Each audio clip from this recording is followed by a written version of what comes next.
Romain Rissouan, consultant formateur en intelligence artificielle no-code.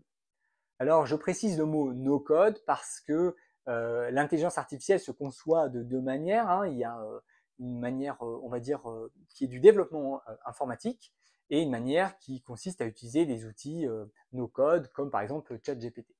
Donc, la vidéo que je fais maintenant porte exclusivement sur le no-code.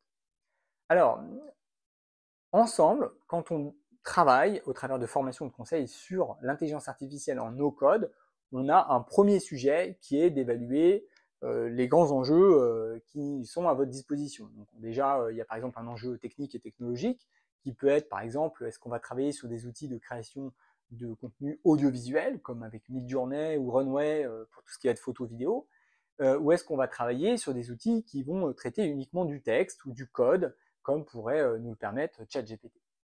Donc, premier sujet ensemble, périmétrer le projet, savoir de quoi on parle, parce que des outils d'IA, il y en a beaucoup, beaucoup trop, et ça change tout le temps.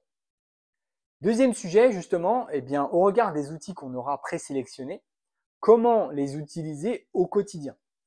Donc là, généralement, j'ai l'habitude d'avoir des interlocuteurs qui me disent des choses du genre, oh, vous savez, nous, je vois pas trop comment on peut utiliser l'intelligence artificielle parce que pour nous, ça nous rendrait peut-être pas trop service parce que nous, on a un métier très spécifique. Et bien justement, c'est bien ce qu'on voit généralement ensemble, c'est comment on va éduquer le robot et donc comment on va s'éduquer soi-même à éduquer le robot, que ce soit un Midjourney ou un ChatGPT ou autre, pour pouvoir le rendre efficace.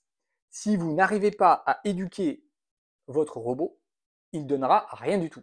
Et donc c'est pour ça, entre autres, que nous avons énormément de gens qui dénigrent l'intelligence artificielle parce qu'ils ont fait une expérience qui s'est avérée catastrophique. Et bah oui, si on demande n'importe quoi à quelqu'un ou à quelque chose dans un contexte qui lui est pas favorable, c'est évident que sa réponse va être mauvaise.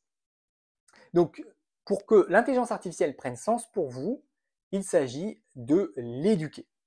Il faut éduquer un robot pour le rendre efficace pour votre activité, c'est ce que nous voyons ensemble, au travers d'une formation ou d'une prestation de conseil. Le troisième et dernier point que nous voyons généralement ensemble, c'est comment on va automatiser. J'ai personnellement réussi, dans différents contextes, à automatiser une production qui émane directement du client pour arriver chez lui. Donc par exemple, le client me demande un service, je programme quelque chose pour qu'un robot produise ce service et il en ressort ce service au travers par exemple d'un devis. Donc une input, un output. C'est ce que nous apprenons à faire en troisième point.